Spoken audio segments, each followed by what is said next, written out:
यदरस्यतार पश्यं भूय तावते दृष्टियाभ्याम्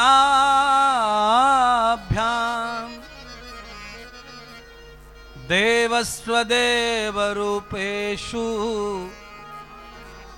महादेवं कृतपद्यते। हिमाचल राजा के यहाँ सबसे पहले भगवान विष्णु का विमान पहुंचा और भगवान विष्णु तो बड़े सुंदर हैं महाराज। राजा हिमाचल की नगरी में बारातियों की पहली गाड़ी पहुंची ऐसा समझो, और पहली गाड़ी से उतरे भगवान विष्णु तो सारे लोग देखकर हैरान हो गए। पार्वती का दूल्हा कितना सुंदर होगा देखो, बाराती और पहली गाड़ी का बाराती। फिर ब्रह्मा जी का वाहन पहुंचा। ब्रह्मा जी तो सतयुगी महात्मा है तो डाई फाई तो लगाई नहीं थी, तो एकदम बड़ा वट चमक रहे थे, सफेद भक बाल और दाढ़ी। गांव के नर नारियों ने देखा कि भाई बुजुर्ग भी बहुत जोरदार है। बारात में भाई बहुत सुंदरता है।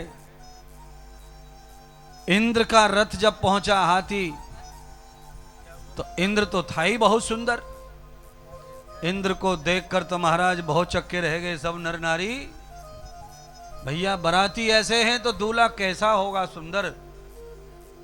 लोग उस कामना और कल्पना में बैठे बैठे निहार रहे थे बारात को। सुंदरों की देवताओं की खेप पूरी हो गई। अब देवताओं के बाद में नंबर आया राक्षसों का। अब राक्षसों में भी काफी लोग सुंदर थे और कई के सींग निकले, कई का कुछ निकला। बड़ा टेंशन में आए लोग। तो लोगों ने सोचा बारात बड़ी गजब अजब है। उसके बाद किन्नर और यक्षों का नंबर आया। तो हिमाचल राजा के राज्य में धूम मच गई कि ऐसा सुंदर नृत्य आज तक नहीं देखा। ऐसे ऐसे नृत्यांगनाएं पार्वती के विवाह में आई बारात में। गंधर्व और किन्नर ऐसा नृत्य कर रहे थे, ऐसा गा रहे थे कि सारा गांव मोहित हो गया। विलक्षिन्नम नवदितो श्रोत्रम, सबके श्रोत्र ऐसे हो गए कि बस अब सुनते ही रहो। ऐसे संगीत, ऐसे बैंड, ऐसे बाजे बज रहे हैं। सब लोग पूछ रहे हैं भैया इतनी देर हो गई बारात को चलते चलते गांव में, पर दूल्हा कहीं दिखाई देता? दूल्हा दिखाई नहीं दे रहा है।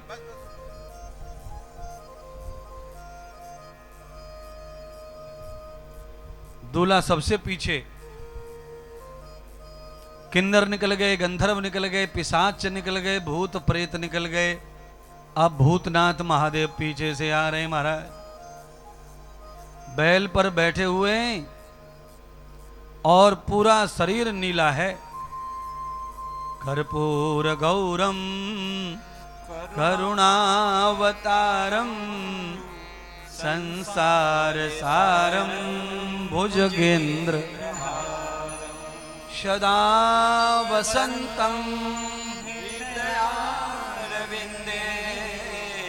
भवं भवानी सहितम नमामि।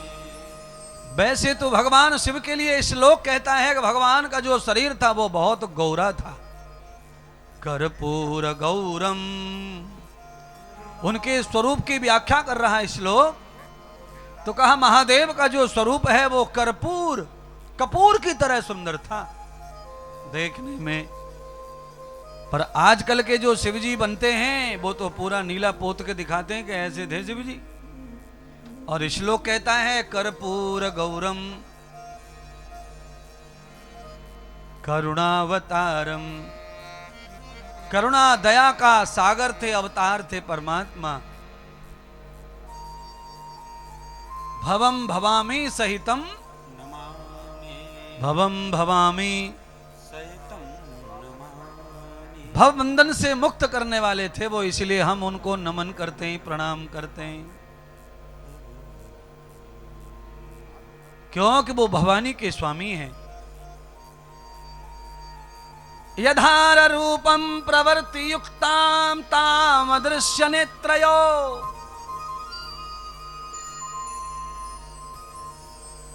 वायुरवेगम प्रवर्त युक्ताम यस्यम गगनो प्रतिबंध भूयः। सारे वायु अग्नि वायु देवता सब पधार गए। किसी कन्या के विवाह में बारिश आ जाए, आंधी आ जाए तो लोग जो है क्या क्या कहते हैं। पुराने जमाने में कहते थे कि या छोरी ने हांडिया चाटिया हांडिया, यानी कि ये दूध की नीचे की मलाई खा जावे छोरी, आके मारे आंधी तूफान आ रहे। तो मैया पार्वती के जो ब्याह है उसमें इंद्र देवता मेघों को कह रहे हैं कि बारिश कर दो। कैसी बारिश? कैसी बारिश?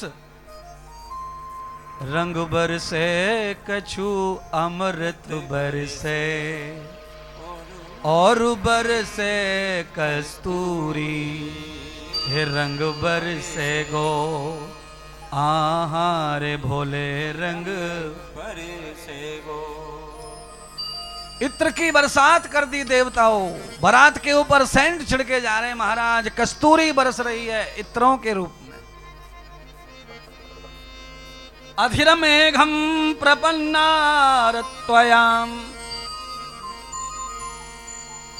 मेघ में अमृत वर्षा हो रही है, गड्ढे भर दिए अमृत से, पूरी जगह खुशबू खुशबू हो जाए। कैसे? जैसे कोई अच्छे आदमी आते हैं तो हम लोग क्या करते हैं, कहीं गंदा हो वहां चूना डाल देते हैं।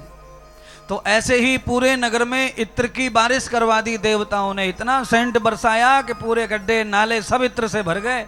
अब गंदगी होगी तो भी नहीं दिखाई देगी। क्यों?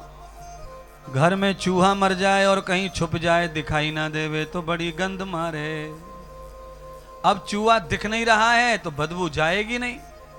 तो लोग क्या करते हैं, जो हमारे अभी कर रहे थे वो श्रवण कुमार जी, फुर्र फुर्र कूलर में सेंट छिड़क रहे थे, हवा में परफ्यूम मार रहे थे, रूम फ्रेशनर। इसका नाम क्या है? रूम फ्रेशनर का ये कथा फ्रेशनर है। जरूरी है महाराज बीच बीच में थोड़ा सा आप ऐसे ही चलाते रहो।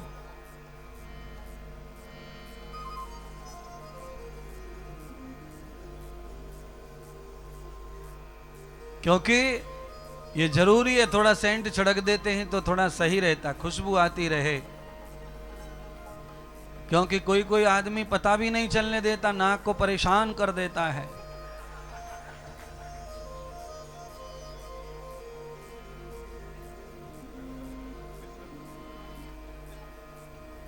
रंग बरसे कछु अमृत बरसे, हरि और बरसे कस्तूरी, हे रंग बरसे गो आहारे कथा रंग बरसे गो।